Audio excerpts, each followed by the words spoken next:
This EV charging company made one crucial mistake that absolutely killed their business. They saw the changes coming, but they just decided to ignore it. It seemed like they avoided the problem, but out of nowhere, they were dropped from a $12 million state program and they lost their biggest client.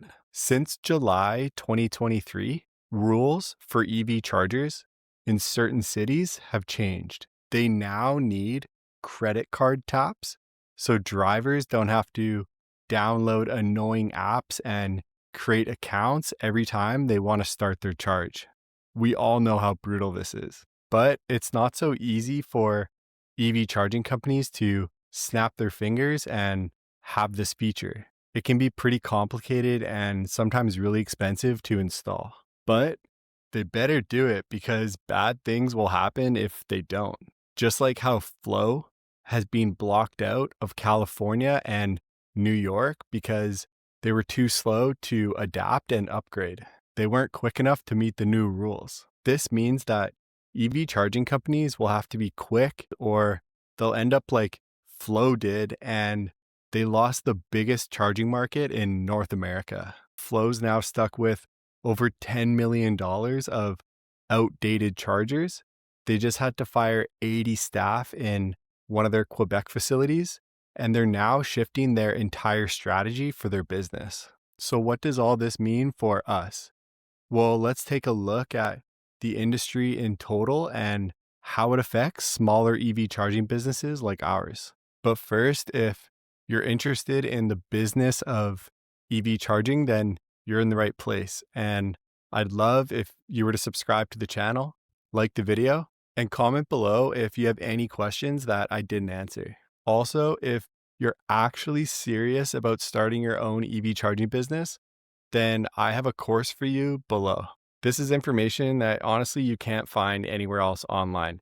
The only way you would know these things is if you did it yourself, which I have twice. So if you want a cheat sheet to the game, then that's in the course below. All right, let's go. This is wobbling around. New York and California were ahead of the game, and they were the first to implement these new rules. But some EV charging companies, they dug their heels in the ground and said, whoa, this isn't so easy to do. It's going to take time and money to get these upgraded. But New York and California, they didn't care.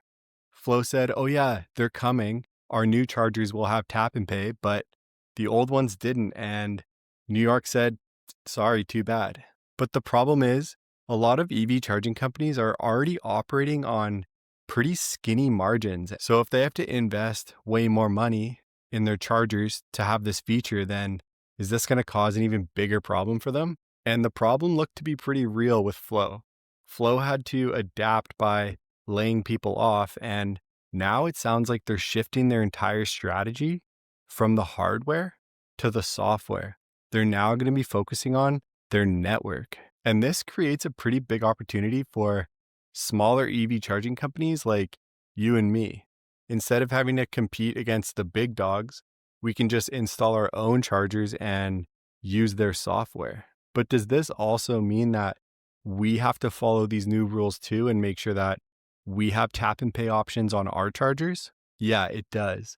But the good news is that for level 2 EV chargers, the process is way more simple and way less expensive. As long as we find hardware suppliers that already have this feature built into their charger, then it's all good. And a lot of manufacturers have already implemented this feature. So when we're ordering our chargers, we just want to make sure that we read through the product specs and make sure that it has a tap and pay option. But in the long run, this whole issue might not matter at all because there's something cool and really awesome coming called plug-in charge. This is where your car acts as your credit card, basically.